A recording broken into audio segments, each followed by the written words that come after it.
Hello and welcome to the Business of the Business podcast. I'm your co-host, JP John Podge, with Two-Man Power Trip. Of course, joining me is the financial wrestling genius himself, my co-host, Mr. Lavie Margolin. Lavie, how you doing today, sir?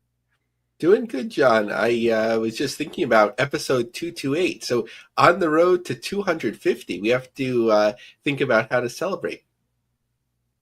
Yeah, it's very, very true. We got a lot of stuff going on, and I feel like the best way to celebrate is talk about your favorite topic, and that is Triller. What is going on with Triller?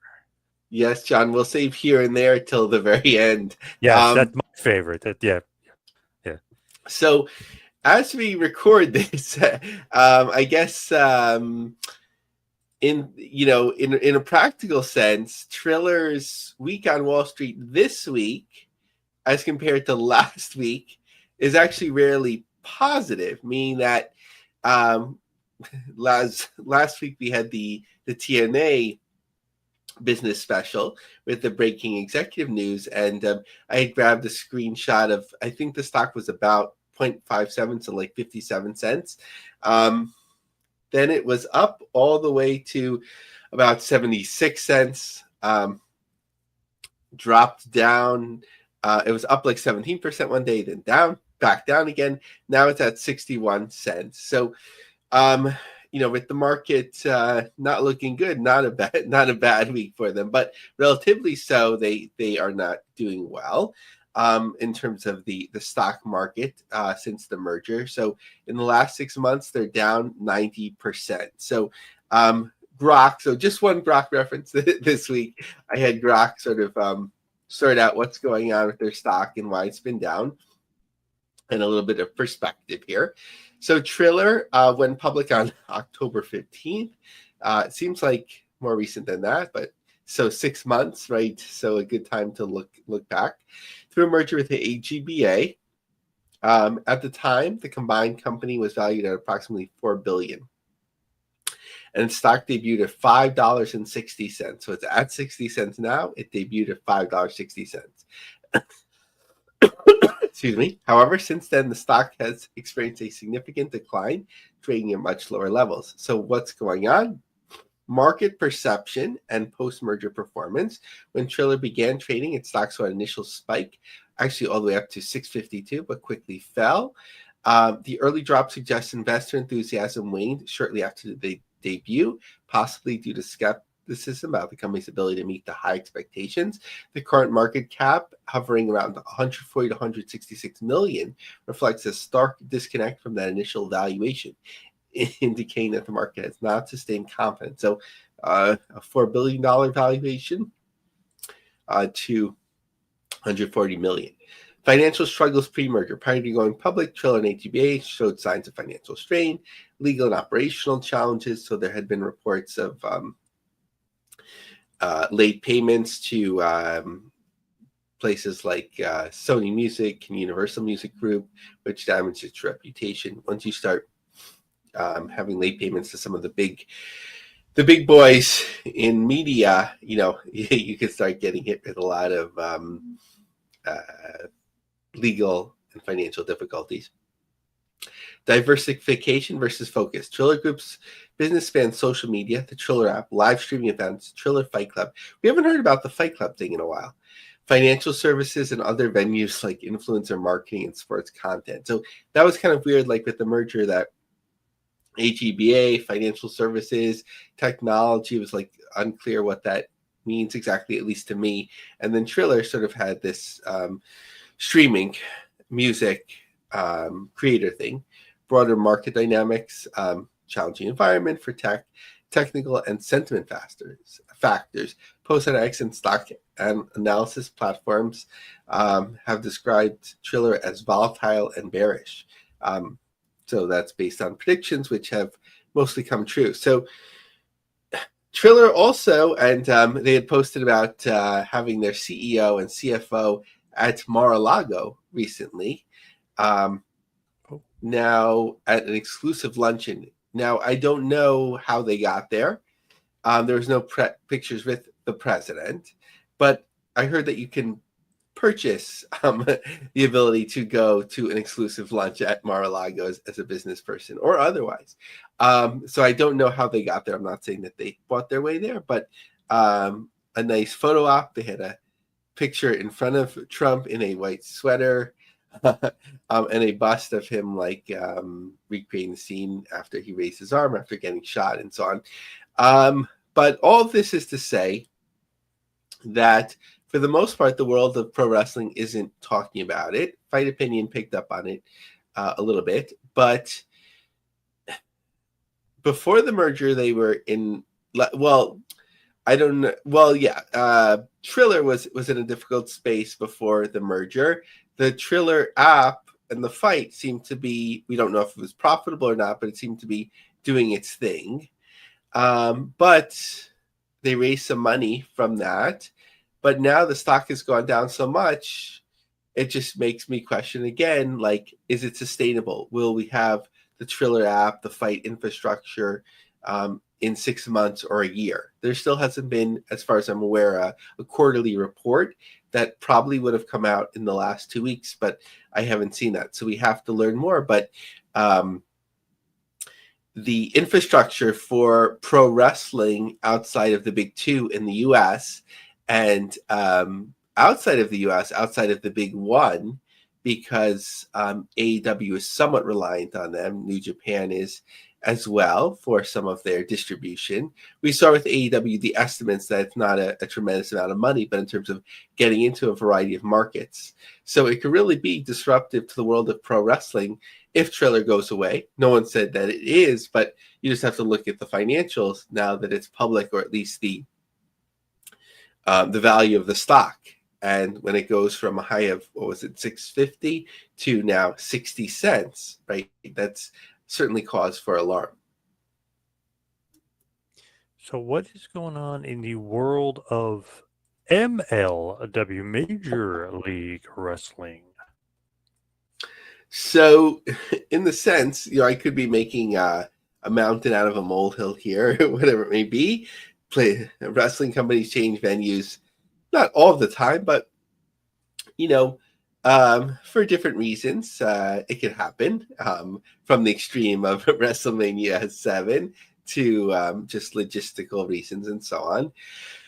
So MLW had planned to be in LA proper. They're still going to be in the LA area, but they moved from a casino. I'm not sure if we described as like a casino ballroom, but to a section of a production studio that has hosted fights and wrestling before. So MLW moves to a larger venue due to an overwhelming demand from West Coast MLW fans. Thunder Studios Arena will now host MLW Battle Riot 7 in Long Beach, California. People could exchange their tickets. Now, I know everyone in LA drives and all that sort of thing, but depending on where you are coming from, it's a 25-minute difference between that area of LA and Long Beach. So initially announced on March 21st by Mike Johnson, MLW announced that they have moved Battle Riot. MLW will move to a state-of-the-art facility. Battle Riot sold out last week, shattering all-time box office records. This is obviously from a press release.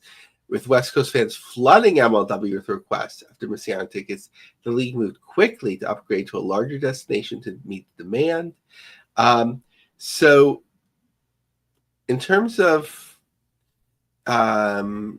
this new venue, when you look at it, if it's the arena, that versatile venue offers independent access and accommodates up to 1,000 guests. So there is, it's connected, as I mentioned, to production studios. So I don't know if there's you can move panels or maybe they're in a different section. But PW Insider reported that over 2,000 fans have purchased tickets or sold out the venue. So this is all feels a little bit shady to me, John. You have an event in LA that sells maybe 1,000 tickets, nearly 1,000 tickets. It looks like it's doing quite well. Suddenly they move venues, and then a venue that's listed as holding 1,000 suddenly has 2,000 people that have a run of tickets of MLW.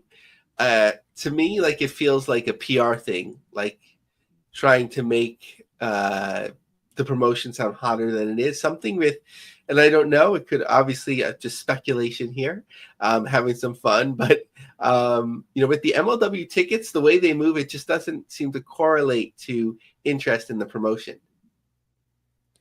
Interesting there. I wonder what happened with the venue. That's kind of an interesting switch as well. I wonder what the heck's going on over there in the LA area. So my speculation on all of this is that Paul Walterhausen, no, I'm joking, Paul Walterhauser, is behind this in a good way, meaning that his, they're working not only with him as talent behind the scenes, trying to get a better distribution deal for them through his company arm. And it's a good opportunity to showcase MLW to prospective friends, buyers, contacts, whatever it may be, at least to initiate a discussion or information session like that. So rather than a packed out casino ballroom, which doesn't like translating your mind for television as much, but although that seems cool to me, here's a venue that like is for TV. So that's like the benefit of doing it in this way. But MLW, their Azteca Lucha on May 10th is also a hot ticket. They seem to have been doing well here in Chicago for a while, and a venue that's historically done really well for them. Just bleacher tickets remain. I think it's several hundred seats that were on the floor that have been gone. Summer of the Beast in Queens on June 26th. That's a little bit of time, and still front row tickets available there, but it's a small venue. But they also announced not only, as CMLL working with them of coming to Chicago and supporting their events overall, but in Arena Mexico on May 2nd, there's going to be a collaboration with MLW. So from what I understand, John, CMLL like always does well in Arena Mexico. So they didn't necessarily need a brand like MLW to move tickets, or that might even be that well known, over there. But it's good for the perception of MLW if they could use their weekly programming and so on. Actually, I'm not sure how much they're producing every week now, or it's just, as they have different specials, but whatever purpose that they have, and they're combining different talents and so on. So like Mystico against Kushida, Matthew Justice against Ultimo Guerrero, and so on. So a promotion sort of still looking for something, sort of like the NWA in a way, but I think LA will be important to them, and interesting to hear reports and estimates as we can get them in terms of the attendance. Now, here's something very, very interesting to me, and I know a lot of people had a lot of interesting comments about it. What is going on with WWE? What is going on with the WWE ID? And what is going on with the WWE ID tournament? Because it seems like it is Mania week and Mania weekend and all that other stuff, but it seems like all those shows are now like WWE infiltrated as well. Yeah, so John, I know we talked about this a couple of weeks ago. Like, it felt like when talent was signed to WWE ID, and I don't think we've seen those announcements in a while. Like, everyone was celebrating it. It was like the coolest thing. Like, if WWE ID account like mentioned like a promotion that people were interested in, they're like, "Oh my God, that's amazing!" Everyone's like celebrating it. I can't believe WWE said GCW or TNA or whatever. And now, all the time, WWE ID, maybe I should just say ID, is sharing matches and so on. People are like, meh. Like, like it cooled off so much. And I finally got, and again, for people that are watching week to week, like, trust your own opinion. I'm sure you do, but like, trust others' opinions who are following it closer. But it just, the part of Evolve that I watched, it wasn't very good. The one that's free on streaming, like it was just very stale. It was sort of like not the worst of the indies, right? Because you can see a lot worse, but it was just like not the right type of environment. It looked like down market, everything like that. So that can help as well. So Suit Williams, who I'm not familiar with, had a great take. WWE has fully co-opted Mania weekend. The indies that were there to show their fairs to curious audiences are now, with some exceptions, teaming with WWE for clout. It's over, dog. WrestleMania week this week WrestleMania week this year just seems like a mess. Just so much, especially WWE, just like pumping out so much that, can't blame them to try and take over the market, but nothing else is really standing out. And we'll get into the collective, which, without it being too far away now, especially booking such a large venue, that nothing is standing out, but especially, and no one else is really covering this that I noticed yet. No one covers the Eventbrite like us, John. So GCW, April 16th. I've been doing that a lot recently. Their opening round. So front row ringside VIP are almost gone, so just waiting for that. So that's $74.99. Front row, though, 10 or more tickets remain. Second row, 10 or more tickets remain. For Future Stars of Wrestling, which they'll be doing this on the 18th, the first round, everything, including the front row VIP, which are $65 for them, poster and priority entry, 10 or more tickets, front row, second row, GA, and so on. So it just seems like very cold and not helping them right now, in terms of the ticket sales. For trade-offs with relationships with WWE, obviously that could benefit them in other ways, and GCW benefits from that, in different ways all the time. Obviously, it's worth that trade-off, but in terms of like a standalone show, how many people have expressed interest thus far? I would say, based on the size of the venues and the tickets remaining less than 100 each. Are they up to each 75 tickets sold yet? It'll be interesting to see if we could get some pictures, but we'll certainly get the event right before. When you are looking at the WWE ID program and the WWE tournaments, obviously tied to GCW. So what's going on with Game Changer Wrestling and WrestleMania week as well?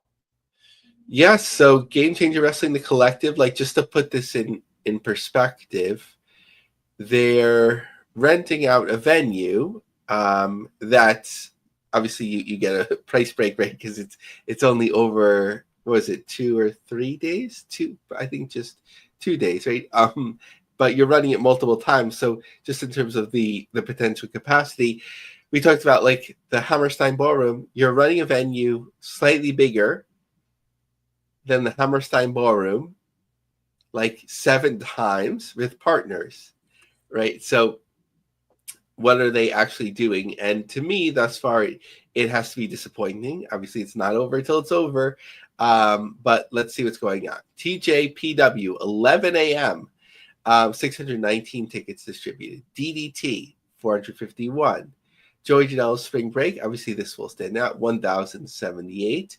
Heels Have Eyes, 562. And sorry, just knocked my thing off. Okay, then you have Effie's Big Gay Brunch, 536. GCW versus TJPW versus DDT, 432. Spring Break Clusterfuck, excuse me, I'm just saying the name, 514. Something's missing here because we don't have the Bloodsport number, but that was in the around 500 something when I last checked. There's also Dragon Gate Rebirth, so that's in a smaller section. So that is a small area again, an outlier, but general admission, standing room only is 10 or more tickets left. So that will likely sell out. Now, interestingly, some of these other events are getting coverage with local Vegas press. So Splash Mag covers the Palms. And interestingly, like I didn't know this, besides GCW and its partners running all these shows all the time, there's a lot going on there in support of WrestleMania. So I'll skip around the GCW stuff. WrestleMania viewing and pool parties. Daily WrestleMania viewing on LED and cabana screens. DJ and MC Little Luchador. Ric Flair and Mojo appearances. Poolside first responders eating contest. Okay, that's good. Mojo, Mandy Sachs, and Penelope Ford appearances. Ghost Bar late night events. Bully Ray, Sin City Rooftop Rocker, 80s and 90s rock and hip hop night. I can see you enjoying that, John. Yeah. DJ Ryan Cabrera and DJ Eric Forbes. Then something called Philanthropy, Critical Care Comics Hospital Visit. So doing something good. I'm not sure how that's connected to the Palms Casino, but whatever they're doing there. Actually, no. Here, they do explain it. Palms is proud to partner with Critical Care Comics to bring wrestlers to visit children at a local pediatric ward, bringing smiles and encouragement to young fans. So kudos on that. So that's WrestleMania. Anything else we should talk about regarding that week before we get into GCW's regular flow? No, I was just curious. Do you think that the ticket sales have been a little lackluster compared to what you thought of what they would have been for Mania, or are they going to ramp up closer to the day? People are going to pick them up, at the window kind of thing, because there's so much going on in Vegas. I mean, geez, Louise, there's something going on every 2 seconds in Vegas. Yeah, I think for WrestleMania proper, like they've really you're starting to see some strain this year. Like you push and push and push, and yes, what did I see? I think it was the wealthiest 10% of Americans do 50% of the spending, something like that. So you're trying to maximize that price value, but as we could see, John, for ourselves, just trying to take our kids to see their first wrestling shows, whatever it may be. And you're you have to do a trade-off with your own family. It's okay, am I going to be able to spend $300? Is there a way to make this happen? It reaches a certain point. So that might be sort of where the economics comes in rather than an interest level. But in terms of the ancillary events, I think it's very much you have to stand out. But I think there's just so much, a crush of so much, that it's hard to stand out. We've seen this other years. I'm not sure how it compares in terms of volume, but for example, I remember one year when WrestleMania was in New Jersey, and the last time they were in New Jersey, and Capital Wrestling, later Catalyst Wrestling, they run all the time in the area at that time, and they ran a venue a little bit out of the way, maybe in New Jersey, but I think they did 75 people or whatever it may be, just because there's so much going on. It is really hard to stand out. So what else is going on in the world of GCW? So the Philly special, I think this is at the casino, Harris, that they've run a number of times. Not too much activity there, especially for Philadelphia, where I know that we've spoken to Brad, and sort of I could run 2300 Arena whenever I want or anything like that. I'm not sure actually now with the promotions that they run with how that would all work, but this is their Philadelphia spot now, and it's never really popped so far. This is an afternoon show or early evening, because I think is that AEW is running later. I forgot what else is going on, but second row has 8 tickets remaining, so that will likely sell out. The third row and GA have 10 or more tickets. LA, crazy, scary, spooky, hilarious. These are usually like song lyrics. I'm not familiar with that song. May 3rd, third row, 10 or more tickets. Fourth row, 10 or more tickets. Usually they end up doing fine there in terms of any market. Big time in Maryland, working with MCW. 10 or more tickets in every section. Run for it in Rochester, Brett's hometown, original hometown. So front row has 9 tickets remaining. So that will likely sell out. Third row is 8. Balcony reserved, 6. Second row, though, 10 or more tickets remaining. GA, standing room, 10 or more tickets. So May 18th. So they have some time. So likely they'll do okay there. Now, often I think is it time for GCW to go away from the hardcore, which I don't know if this is unfair to say, John, but for the most part they have, right? Like if you go to a GCW show, it's not going to be like a bloody mess, death matches everywhere. Sometimes it's where they're running, right? Like in New York, of course, but it is still a big draw for them. We have seen weakness in ticket sales, but comparatively, Tournament of Survival, 5th row, and the show is until June 7th, 4 tickets remain. So that will sell out likely. And I think they could go 7, 8, 9 rows deep. I'm not sure how much, but more than the 5th row. And standing room only has 10 or more tickets remaining. Cage of Survival 4, the second day is always slower, but their third row ringside has 10 or more tickets remaining. Brett had said the 10th anniversary and homecoming weekend is coming up. Those events will take place in New Jersey.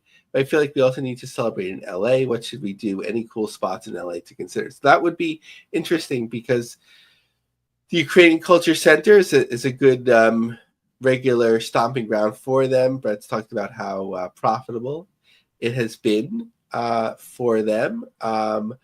But maybe something more ambitious or different to try.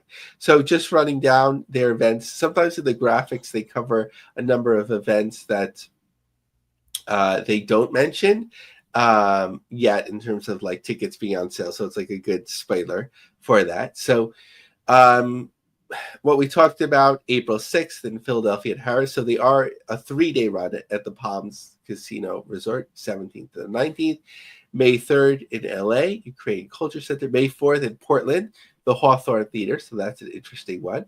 May 17th in Joppa, Maryland, RJ Meyer Arena. May 18th in Rochester, Water Street. June 7th and 8th in Atlantic City. June 20th in Little Rock. June 22nd in Kansas City at the Truman. July 4th, the special in the USA. July 5th in Hartford at the Webster.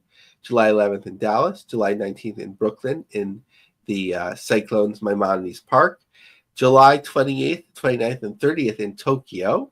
Apologies for those that know how to pronounce these correctly. Shinjuku Face, Tokyo Square, and Kroken Hall. August 23rd and 24th, Atlantic City. September 13th, Indianapolis. They're running the State Park, somewhere they did during COVID time. September 28th in London, Electric Ballroom. And October 4th in Anchorage, Arctic Rec Center. They run so many shows, and I know we've talked about most of these. It's easy to forget all of this stuff upcoming. Yeah, they got a lot of shows coming up, that's for sure. What is going on with New Japan Pro Wrestling? How are they selling in their couple shows that they've got coming up to the United States? So as we're recording this, we're 8 days out from April 11th. The time has come. Windy City Riot, of course, Tanahashi's last U.S. match. 153 ticket pickup in 7 days. 3,630 tickets distributed. I'd expect a fairly big pickup this week, but maybe topping out at 4,000.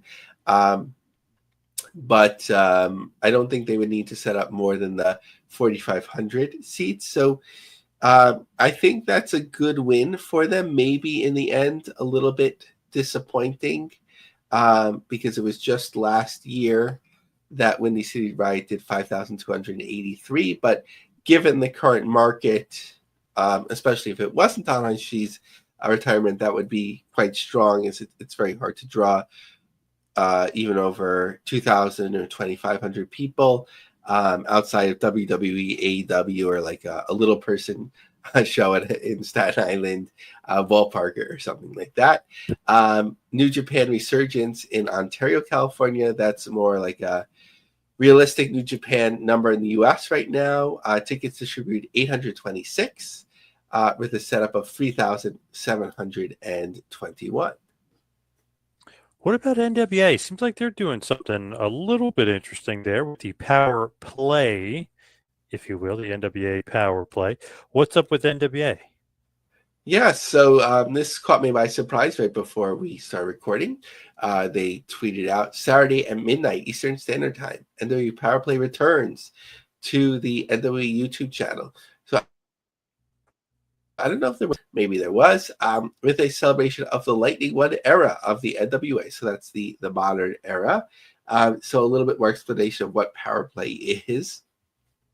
A celebration of the NWA where we take you through an assortment of favorite matches, moments, and memories all weekend long. So, okay, so maybe it's like a long stream, and they're using the content, obviously the content that they already have.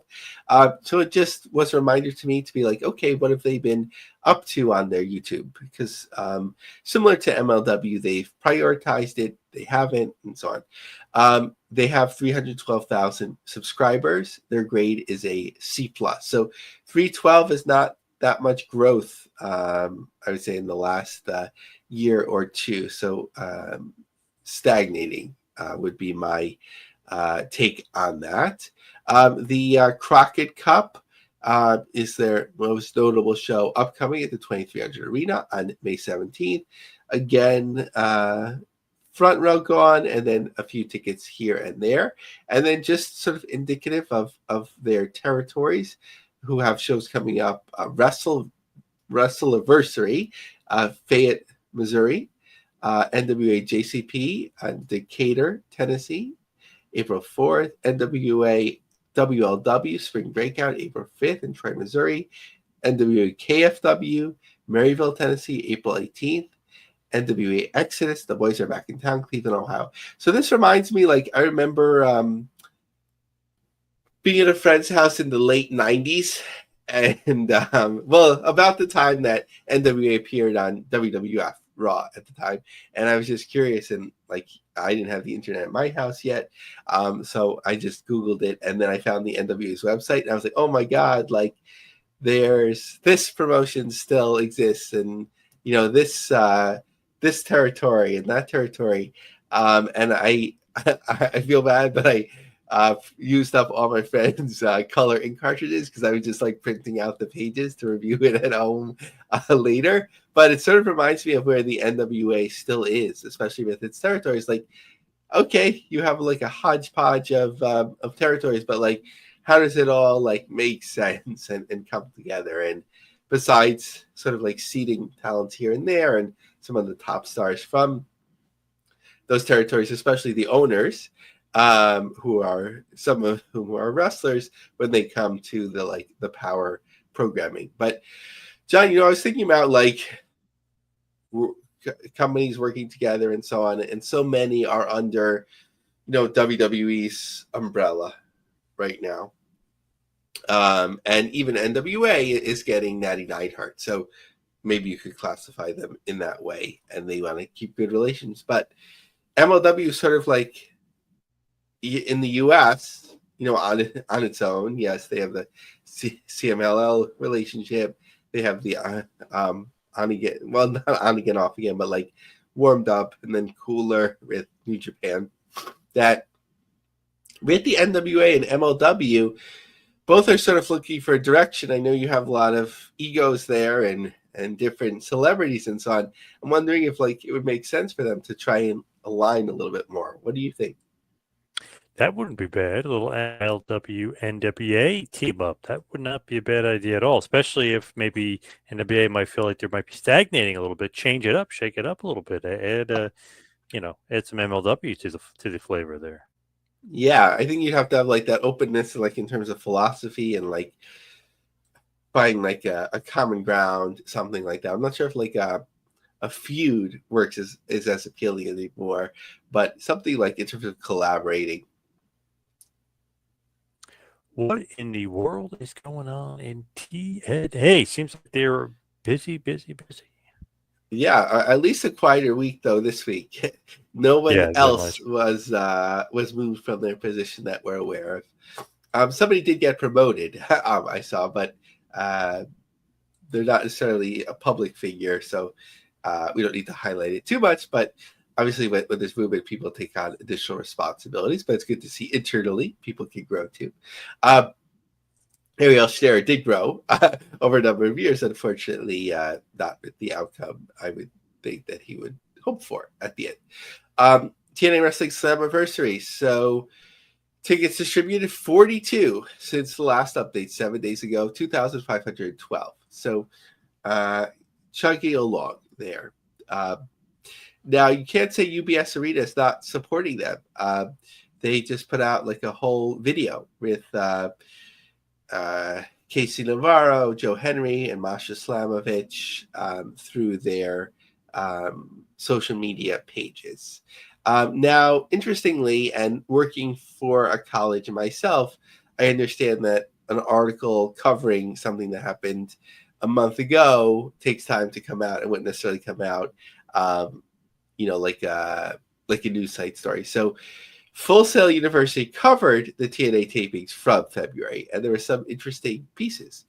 10 Full Sail graduates were hired to key production positions for the broadcast, and a team of student volunteers was involved in the customer service aspects of running the live event, including ticketing, ushering, and setting up the post-show meet and greet. Attendees also had the opportunity to buy merch such as t-shirts and sweatshirts. The production of Full Sail was seamless and professional, said Len Asper, chairman and CEO. It was great to see students facing real-time decisions that come with the pressure of a live show and being able to respond and collaborate with seasoned executives to work in such a dynamic environment. The Anthem team was extremely impressed with the degree of professionalism and the skills of the Full Sail team, and coupled with a compelling performance venue that was both fan and production friendly, the whole experience was extremely positive. So maybe we'll see TNA back, especially as they switch off between running 5,000 seat venues, which we'll get into in 1 second, and sort of like austerity of running a studio in Nashville or Full Sail University or college in Canada. Now, I'm not sure if it's pronounced moulette, or mullet, but since it's wrestling, I'm just going to call it the Mullet Arena in Tempe, Arizona. Good catch. Sorry, I didn't have the person's name, but a good catch of somebody on LinkedIn. I'm impressed because usually I like to catch these sort of things of the arena announcing that TNA was coming on June 6th and 7th. And this is a 5,000 seat arena that's home to hockey, gymnastics, NBA G League, and Arena Football One's Arizona Bandits. TNA, and this isn't like a bad thing. It's good to know who you are. NBA, TNA type of venue seem to align well. Typically, it's a 4,600 seat setup for professional hockey. So, they could do like a half venue setup as needed. So that would make sense. So from St. Joseph, I don't know like if people were shuttled to one part of the venue or whatever it may be, but there are reports of good attendance and the pictures looked good there. So going over upcoming shows, talking about WrestleMania weekend, the Unbreakable show at UNLV. The reserve tickets on the floor are all sold out, and it's showing plenty of seats ready in the risers. The Galen Center in LA, most of the reserve tickets on the floor are sold out, and plenty in the risers.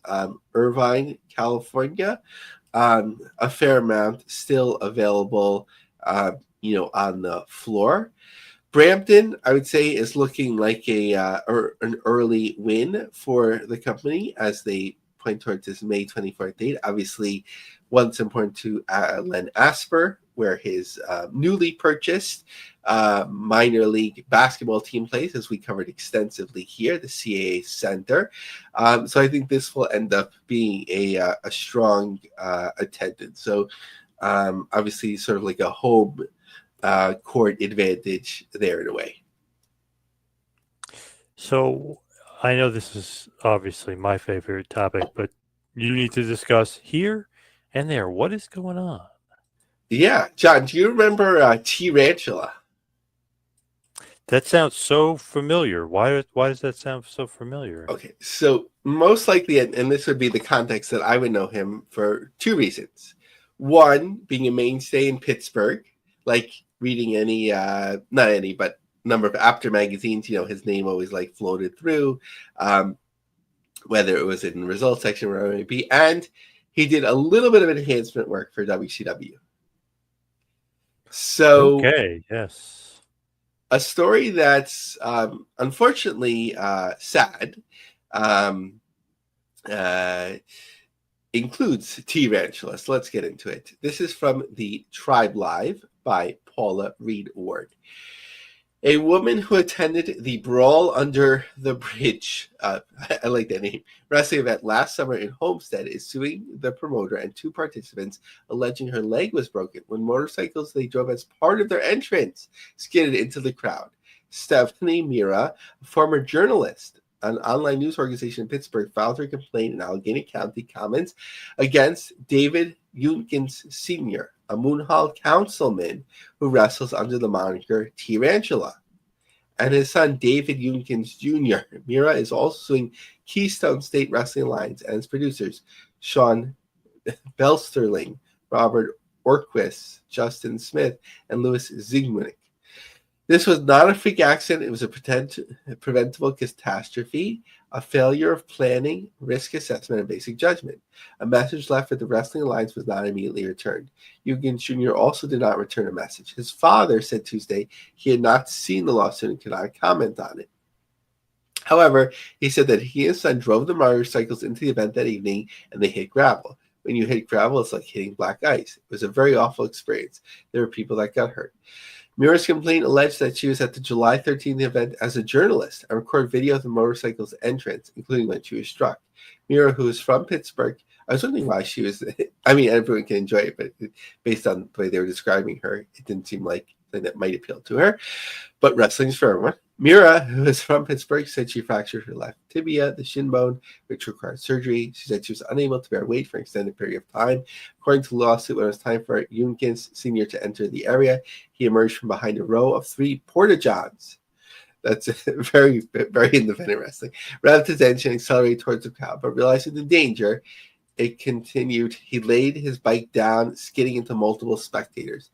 Then Yunkins Jr., who was behind, also swerved and immediately laid his bike down, skidding into Mira. The complaint continued. Both motorcycles were in simultaneous motion, and the available footage suggests Yunkins Jr. swerved and ultimately lost control in an effort to avoid colliding with his father. The lawsuit alleges the producers of failing to provide adequate safety measures and said there were no barriers, ropes, or crowd control. It includes claims for negligence and vehicular negligence. Mira seeking monetary damages. While Brawl Under the Bridge, held under the Homestead Grays Bridge along 7th Street, was promoted as a pro wrestling event, the lawsuit says in reality it devolved into a poorly planned stunt show that placed spectators over safety, culminating in preventable injuries to multiple spectators. The rest of the event was canceled, and ultimately had to see a doctor because he was so upset by what happened. It was haunting because I care about my fans so much. Yugen said he'd been wrestling for 35 years. He wrestled The Rock.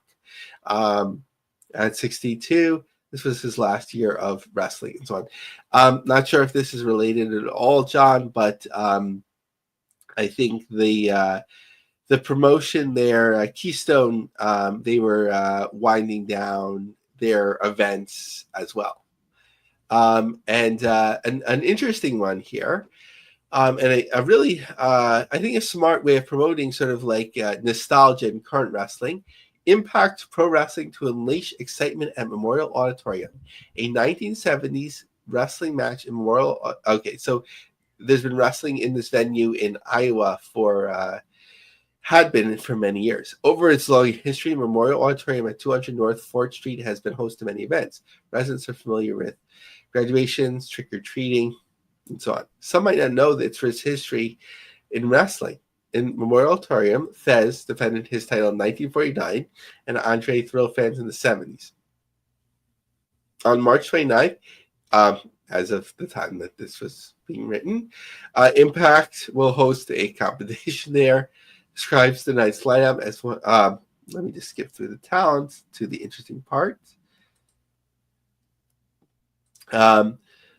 Let's see. Besides action, attendees will be able to see wrestling artifacts from the Tragos Fez Hall of Fame. For the first time, objects will be shown outside of the Dan Gable Museum in Waterloo. Joyce Postian, who in the 1970s and 80s photographed AWA, will be there for her book, My Ringside Seat to the AWA. Display items include ones from Lou Thesz, Bret Hart, and Frank Gotch, and artifacts and photos of Andre the Giant, all wrestlers who've performed at Memorial Auditorium. The event also is going to honor the auditorium's wrestling history, and the organizers clearly want to make more of that history. This event will have something new, the Memorial Auditorium Cup. So I think that's kind of like a fun thing. Like, not only do you celebrate its history, but you have, different artifacts there. It's like going to a museum as well. Love it. It's a great idea. Love a little old school with some new school. You gotta do the combination. To me, anyway. Love that. Yeah, I would love to see something like that at the Westchester County Center, for example. That's a great idea, actually. That's pretty damn cool. But as far as this week is concerned, let's wrap this bad boy up and head towards the plugs. Follow me on Twitter and Instagram at 2Man Power Trip. How about you, Lavie? Yeah, follow me on X, Lavie Marg, Lavie Marg. Check out our business group on LinkedIn, The Business of the Business. Check out my long form articles on LionCubJobSearch.com. We are the official business podcast of PW Ponderings, and we are distributed by the Creative Control Network. All right. Thank you, everybody out there, for listening. See you right back here next week for a little business of the business. We'll see you next